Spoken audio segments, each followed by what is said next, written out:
It's very good to be here at St. George's Anglican Church this evening. Thank you, Ken and Martha, for inviting me to come and give the homily tonight. I'm really glad to be here. I'm always happy whenever I walk into St. George's Church because this place is a place of hope and light and healing, and I can feel it whenever I walk into St. George's Church. I just love it here. And I wish there were more people here tonight. I wish I could see your faces. It's unnerving to preach to the backs of computers and so on. But anyways, we will gather together very soon. And we'll take the masks off. And we'll hug each other. And shake hands. And life will be good again very soon. That will be wonderful. Can't wait. When I was a teenager, I went to visit a friend in Quebec who lived in the eastern townships near the Vermont border.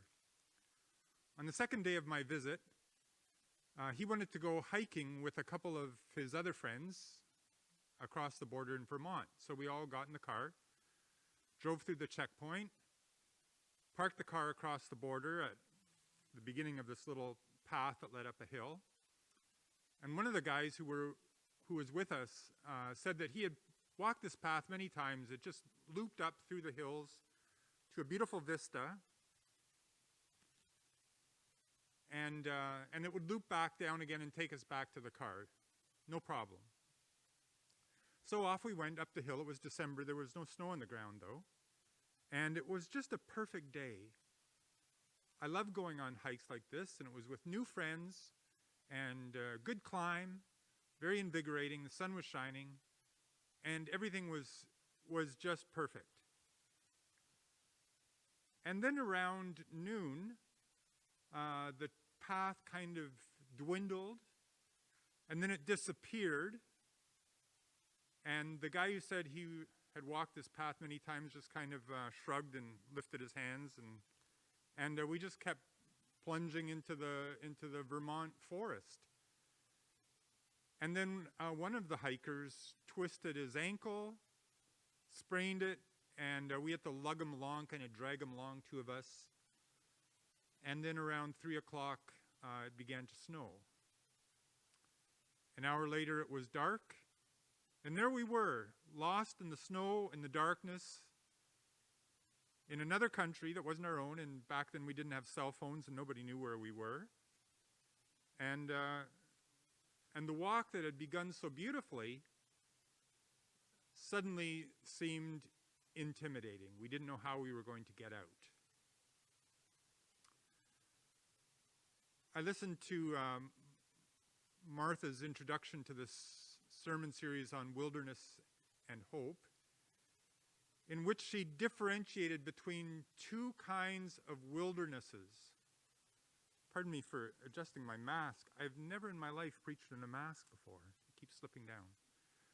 But in her introduction to the sermon series, she differentiated between the wildernesses that we choose, and those would be the lovely walk on a groomed trail through a beautiful forest, and the wildernesses that are imposed on us, and that would be, walking off the path, getting lost, the snow coming when you're not prepared for it, and darkness falling, and then there you are. That would be an example of a wilderness that is imposed on us. We didn't plan for that, and we didn't choose it. In the story of Mary, the mother of Jesus Christ, we can watch her passing from one kind of wilderness into another. We see her passing from a wilderness of her own choosing into a wilderness that is imposed on her. When the angel Gabriel initially comes to her, the angel has a strange proposition from God. Would she be willing to become the virgin mother of the Son of God? Would she be willing to do that? Obviously, it would lead to a lot of misunderstanding, her claiming to be, pregnant without a man.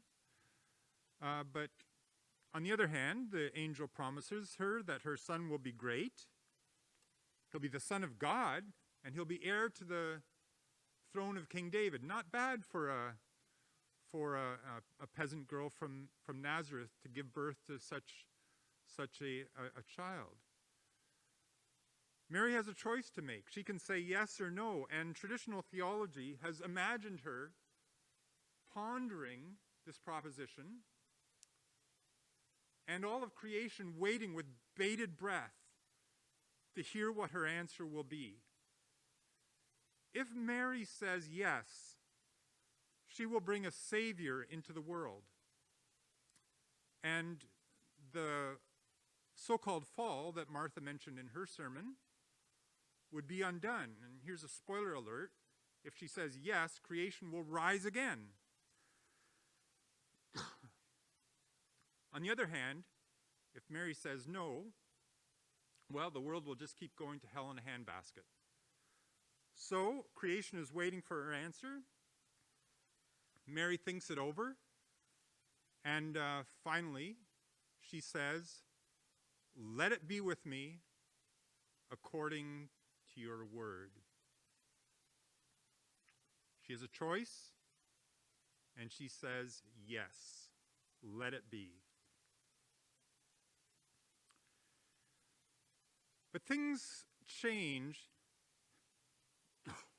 in today's Candlemas story. Mary and Joseph and the baby have come to the temple to do what the law requires. They're having this nice little family time.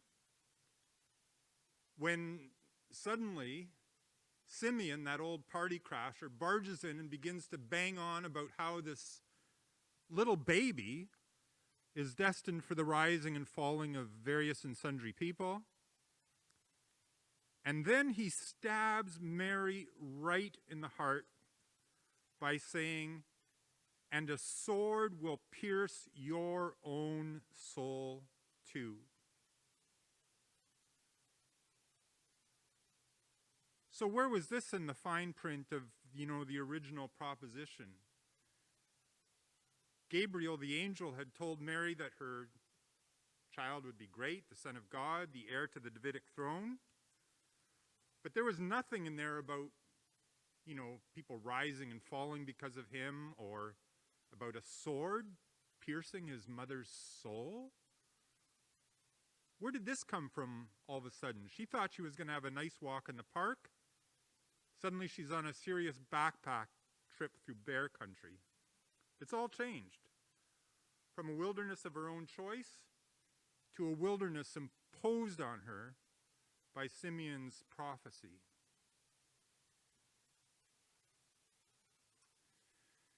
Maybe some of you have suddenly had a wilderness imposed on you. The wilderness imposed on me happened during the night on December 20th, 2020. I was fast asleep when suddenly I had the first seizure of my life. And when I regained consciousness, I realized that I'd almost bitten my tongue off, and I was being bundled out of the house by a couple of paramedics. Spent the next 4 days in the St. Catherine's Hospital. And then on Christmas Eve, Marilyn and I were sitting in a neurosurgeon's office, and he was showing us a computer screen with a lovely picture of my big brain tumor on his screen. That was when the wilderness was suddenly imposed on me. A month later, I had brain surgery. That was followed by 6 weeks of daily radiation therapy. And I know that some of you listening to this now have been through the same routine. You know what it's all about. I've heard that something like 1 in 2 Canadians will have to deal with cancer in the course of their lifetimes. So you know this routine and what it's all about. And now I'm in the 9th month of a year of chemotherapy. So actually tonight is day 3 of chemo for me. And these 5 days of a month when I'm on chemo are never very good. Some of you are relating to this now, and you know what that's like. You know that those chemo pills can cause insomnia and exhaustion and irritability and depression and even suicidal ideation. You've been through that. So that was the wilderness that was suddenly imposed on me, and that's a wilderness that's imposed on a lot of Canadians. But basically, most of my life was destroyed on December 20th of 2020. Everything I thought I would be able to do in retirement was suddenly really put on hold. Lost my license and all that stuff. But that wilderness was not of my choosing, and it wasn't my fault. I'd spent my life trying to say yes to God, just like Mary did. And, what the heck? Why did I have to get brain cancer, less than a year after I retired? But this sermon series is not only about wilderness, it is also about hope. So where is the hope for me? The hope for me comes very tangibly and practically from family and friends who have supported me through this crisis. And the other great source of hope for me comes from my Christian faith. This might seem like a really odd thing to say for someone who was a pastor from the time I was 30. But when I was 41 years old, I decided that I really believed in Christianity. And I wasn't going to keep feeling agnostic about it anymore. I made a choice that if this was going to be real for me, if it was going to make a practical difference in my life, I had to stop questioning everything about the faith, and I was going to base my life and believe in the things that Christians have always believed. And actually, that was a decision, a choice I made for various reasons. But that was the choice that led me into the Anglican Church, where the things that Christians have always believed is so beautifully articulated in the liturgy. But I'm glad I made that choice then. I stopped questioning everything, and I started really relying on those things that Christians have always believed. And now, when I'm in the middle of this horrible, howling wilderness, my faith is what's bearing me up and getting me through. I really believe that there is life after life. And I'm not troubled by the prospect of dying. It's not something that troubles me. I'm troubled by the prospect of suffering, but not dying. I believe in that. That's part of our faith. Jesus has promised that to bring us to heaven, wherever and whatever heaven is, but he's promised to take us to be with him. And I find that very sustaining. And I also believe that Jesus is with me through all of this. And Jesus knows what it is like. Jesus too knows what it is like to pass through the wilderness. I mean, the sword really pierced Mary's own soul when her son was on the cross and she was standing beneath the cross, having his blood drip on him, listening to his gasping breaths, hearing his intermittent shouts of pain, until finally that Roman soldier, in kind of an act of mercy killing, stabbed him in the heart with a spear. And that's when Mary really felt it, that sword piercing her own soul too. But this is the Jesus that I believe in, the one who knows suffering, the one who has experienced it. And he's the one who is walking with me. Many of you listening to this service are going through some kind of wilderness right now. I mean, COVID in itself is a wilderness for the whole world. But on top of that, you probably have other things going on in your life which are threatening, which you didn't choose, which are no fault of your own.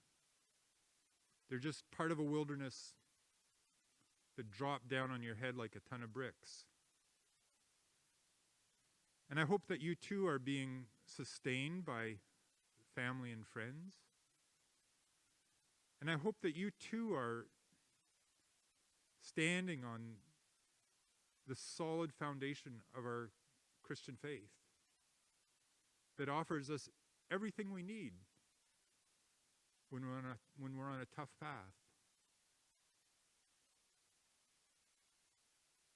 I hope that you will continue to remember me in your prayers, and I will remember you in my prayers as you go through your wilderness, but most importantly, as all of us walk towards the light of Christ and are led by that light.